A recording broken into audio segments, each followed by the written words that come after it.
Salve rapaziada, JL na casa, Pirassununga 019, invadindo a cena. Aqui não é problema não, aqui é solução.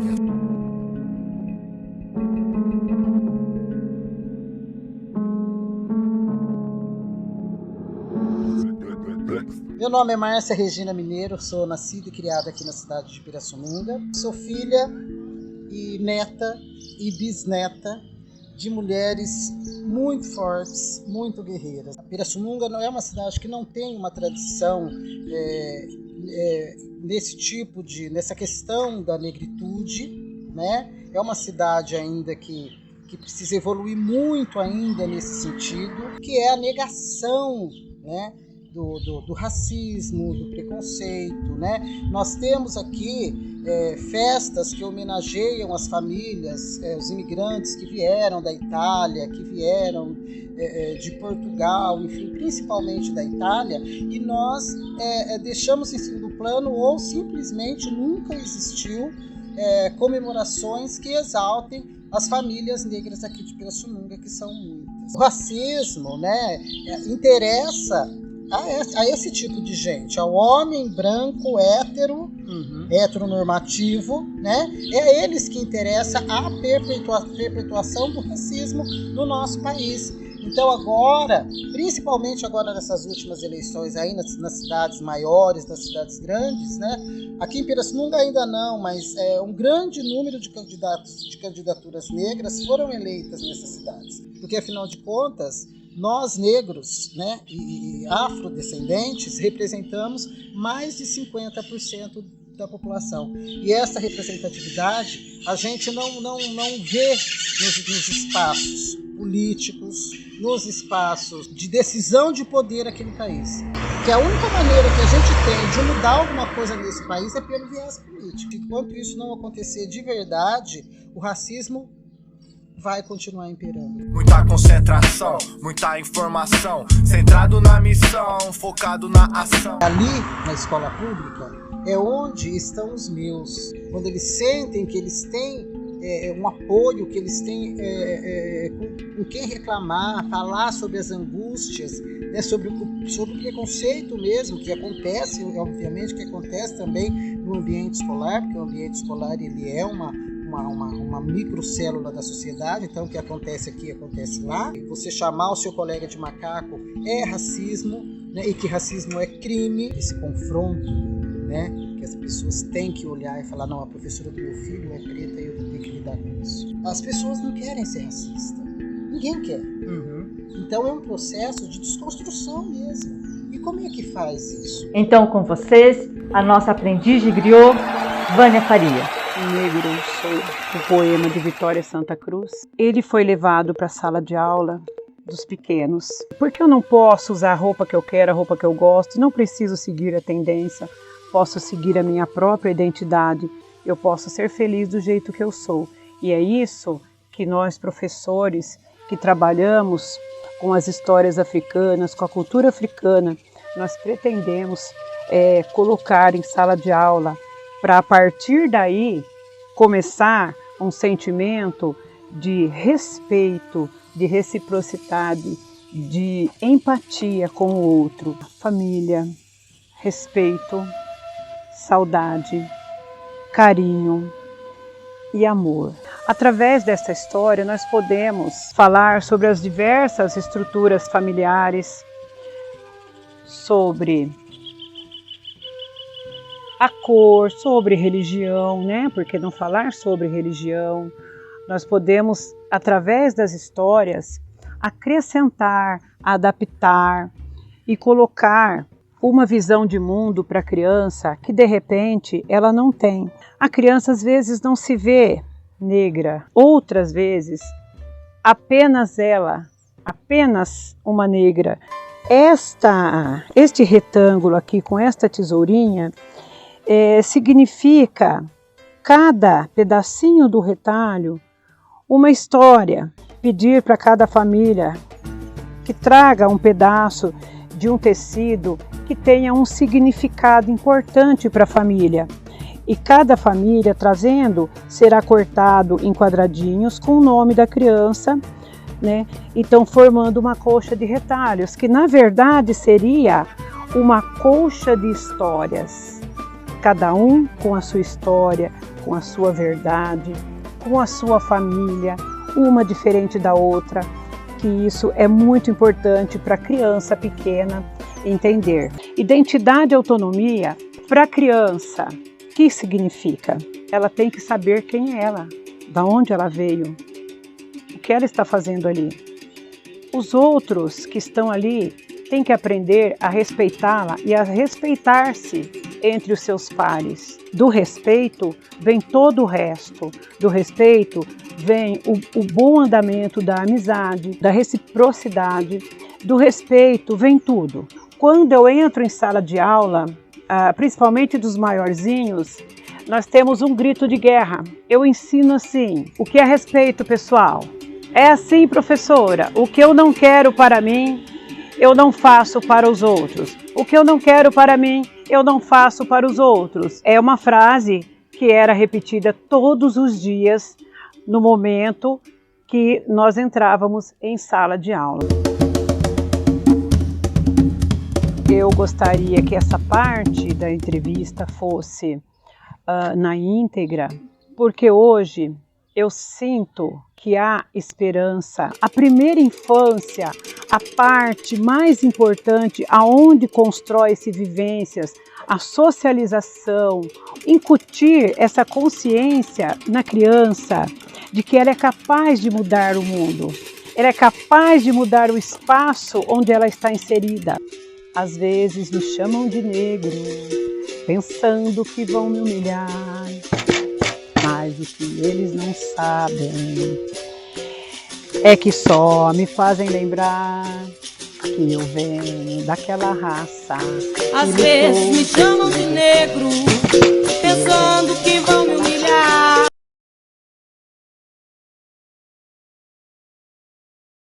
Celso Eduardo Lins de Oliveira. Do Lins de Oliveira pega o pinto na carreira para comer na sexta-feira com bala de macaxeira. Tá gravando. Eu sou professor na USP, sou um ativista, né? Trabalho com agora um coletivo chamado Alcoaltune, no qual a gente está trabalhando com racismo e tecnologia. Trabalho na Pastoral de Fé Política da Diocese de Limeira e mais alguns outros grupinhos do WhatsApp que a gente vai fazendo pontes por aí. Então, eu sou uma pessoa, sou um engenheiro que gosta de construir pontes entre pessoas. Eu acho que a gente entender o modelo brasileiro do racismo é muito diferente do que a gente vê nos filmes americanos, é muito diferente do que a gente vê na nossa posição do desenvolvimento da sociedade brasileira, né? Foram mais de 300 anos de escravidão, em que a gente normalizou situações do lugar do negro, da negra na sociedade brasileira. Por que que nos Estados Unidos morre um negro sob violência policial e tem protesto na rua, quebra-quebra, e no Brasil morre um a cada 8 minutos e ninguém faz nada? Está permeado em toda a nossa sociedade. Se está permeado em toda a nossa sociedade, também está permeado no nosso modelo de educação. Se existe ou não racismo no Brasil. Então, se você é capaz de olhar para você mesmo e dizer, não, nós vivemos num país onde não existe racismo de jeito nenhum. Então, se isso não existe, então a cota realmente não tem sentido. Agora, se você lê o jornal, se você vive, você vê na rua, você convive, você pode acreditar que existe racismo no Brasil. E que o racismo, a forma como o racismo se dá, ele tende a colocar o negro no lugar da pobreza, no lugar da marginalização. Então existe essa conjuntura dentro da sociedade brasileira. Da repórter que chega para o funcionário do SAMU, que é negro, e pergunta: você é motorista, enfermeiro? E o cara: não, eu sou médico. Porque, mais uma vez, não está no lugar onde ele deveria estar. Então essa colocação, né, essa frase de dizer que ele não está errada. E a gente tem que entender que dizer isso está errado. Existe também um lugar que é o lugar do reconhecimento, né? Quando essa questão racial entrou, vamos dizer, na moda, várias pessoas que até então não se achavam negras, né, começam a ser. Eu, por exemplo, sou pardo, sou um negro de pele clara, e funciona mais ou menos assim no Brasil. Quando a pessoa quer me elogiar, diz que eu sou branco. E quando a pessoa quer me xingar, diz que eu sou negro. Né? E na verdade é o contrário. Para mim, ser negro é motivo de orgulho. As pessoas querem estar do lado que elas acham que é o lado mais vantajoso. E o lado mais vantajoso é do lado do branco. Como branquearam Jesus, branquearam a ciência também. Né? Tem o processo do próprio branqueamento daquele que a gente encara como Deus. Então Deus, esse Jesus de louro, de olhos verdes, pele clara, né? Nunca foi aquele homem que caminhou pela Palestina. Então isso é um processo de branqueamento que era uma estratégia que acontecia desde aquele tempo. Recuperar a história que não contaram pra gente. Quando a gente está falando de ciência, ciência não pertence a uma pessoa, pertence à humanidade. Todo o desenvolvimento científico que a gente faz aqui no meu laboratório, que faz um laboratório em qualquer canto do mundo, ele deixa de me pertencer quando eu faço uma publicação sobre ele. E ele passa a pertencer ao conjunto do conhecimento que a humanidade é capaz de gerar. E isso é ciência, isso é fazer ciência. Pela escravidão que foi realizado nas Américas, é que ela se deu no período mercantilista. E era uma escravidão que se deu por dinheiro. Foi o fundamento do nosso capitalismo, do nosso todo, do planeta. Se fez, né, através de uma Europa rica, através de um processo de escravização. 50 pessoas mais ricas do planeta ganharam $1 trilhão, que era dinheiro para acabar com a fome no mundo, dinheiro suficiente. Ou seja, as 50 pessoas mais ricas do planeta têm mais dinheiro que muitos países. E o que essas pessoas vão fazer com esse dinheiro todo? Elas ganham mais dinheiro, é a única coisa que elas fazem com esse dinheiro. Por isso que caridade não resolve. A gente tem que construir modelos econômicos diferentes. E aí vem a questão da economia solidária. É fazer com que as pessoas possam, aos poucos, se tornarem donas dos meios de produção que elas utilizam. O caso mais comum da gente pensar é o pequeno proprietário rural, né, que está fazendo agricultura orgânica. Você consegue identificar aqui, na cidade de Pirassununga ou aqui na nossa região, Celso, grupos que tenham a iniciativa da economia solidária dentro desse aspecto circular? Então, eu acho que o que mais se aproxima aqui é a Feira do Pequeno Produtor, né, quando ela funcionava ali na estação de trem, né? Ali o Centro Cultural, e ali é o que mais se aproximava desse modelo que a gente está falando, porque a gente está falando de pessoas que são proprietárias dos seus meios de produção. Tudo isso quer dizer que a gente tem um processo político por vencer. Porque quando a gente tem a oportunidade de conversar com isso, tem pessoas que vão estar nos vendo e que podem não concordar. E seria ótimo que essa pessoa estivesse aqui para a gente poder dialogar. E quando a gente estivesse fazendo esse diálogo, o que a gente está fazendo é política.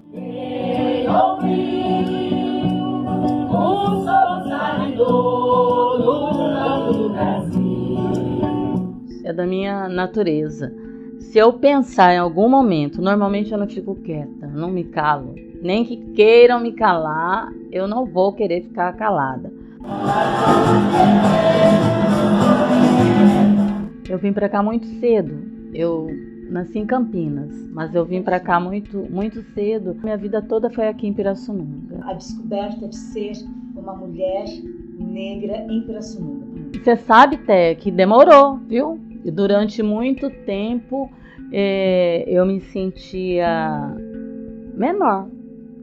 Demorou para eu entender e saber que eu era maravilhosa. Teve uma coisa assim, eu passava por uma rua para trabalhar e todos os dias uma senhora branca estava varrendo a calçada e ela falava assim comigo: você sabe de alguém para fazer faxina na minha casa?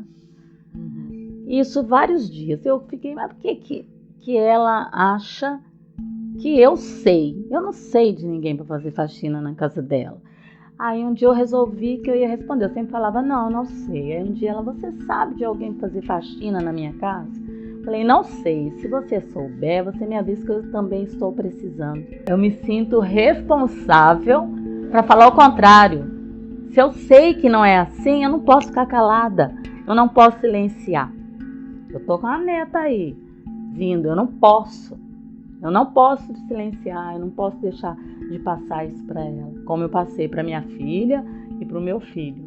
Aqui em Pirassununga hoje, qual é o espaço de fala da mulher negra da nação? Não tem, né? Um canto de revolta pelos ares. A mulher tem que estar lá. A mulher tem que estar lá.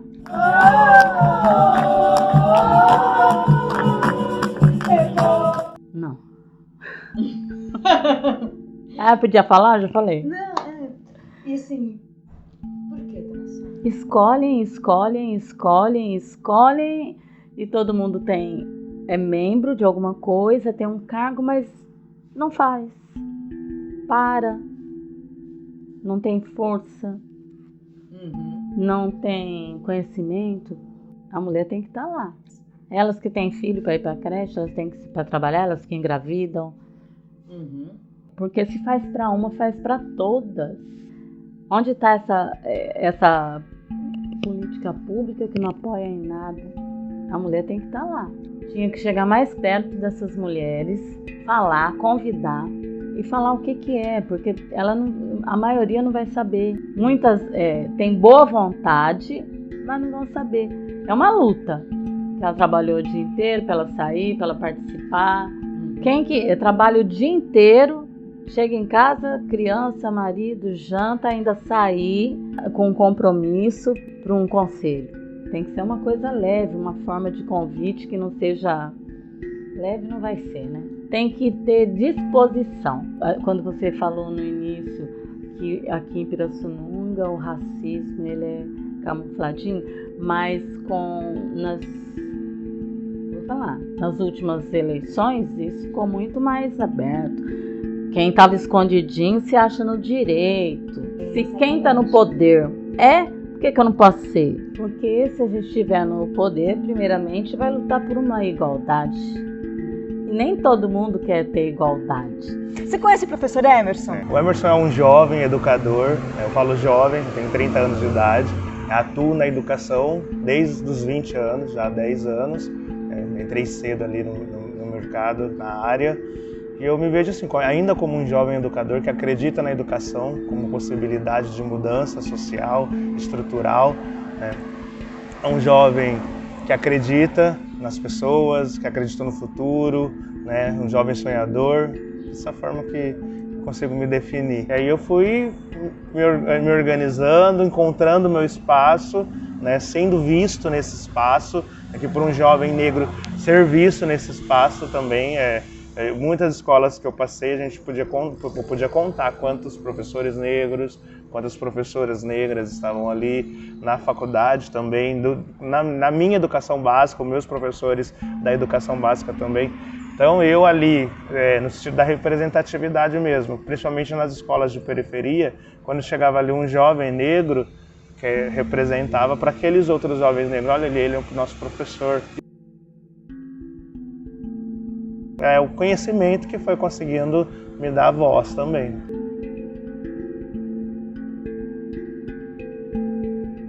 Gostei muito da pergunta e acho que, com certeza, a educação ela está num processo de transformação o tempo todo. As metodologias, o currículo, né, o que se espera da escola, isso muda constantemente, de acordo com questões políticas, de acordo com ideologias, com referenciais teóricos, com pesquisa que surgem. A educação ela traz em pauta as habilidades socioemocionais. Socioemocional, além do cognitivo. Então, na escola, o cognitivo é o aprender matemática, português, história, geografia, mas a escola traz hoje o socioemocional, o aprender a conviver, o aprender a conhecer, trabalhar as questões do psicológico dessa criança, né, da harmonia, da empatia. Então, isso, para os alunos mais vulneráveis e periféricos, o socioemocional precisa vir. As habilidades socioemocionais bem desenvolvidas proporciona o desenvolvimento das habilidades cognitivas. Hoje eu não vejo tanto com frequência porque eu não permito que isso aconteça perto de mim. Ótimo! Né? Como é que você lida com essa escrotice humana, Emerson? Eu me coloco antes de acontecer. Dependendo dos espaços que eu estou, eu consigo perceber, eu consigo ter uma percepção, não que eu esteja blindado, né? Eu sou vulnerável aí como qualquer pessoa negra a sofrer racismo, a sofrer preconceito o tempo todo. Já me coloco, já deixo bem claro o que não deve falar perto de mim para evitar um mal-estar, né? Então, porque as pessoas, hoje em dia tudo é a minha opinião, mas a sua opinião não pode ser uma opinião racista, não pode ser uma opinião preconceituosa, não pode ser uma opinião homofóbica, não é? Só porque você tem a sua opinião, você tem o direito de atacar as pessoas com a sua opinião. Vambora!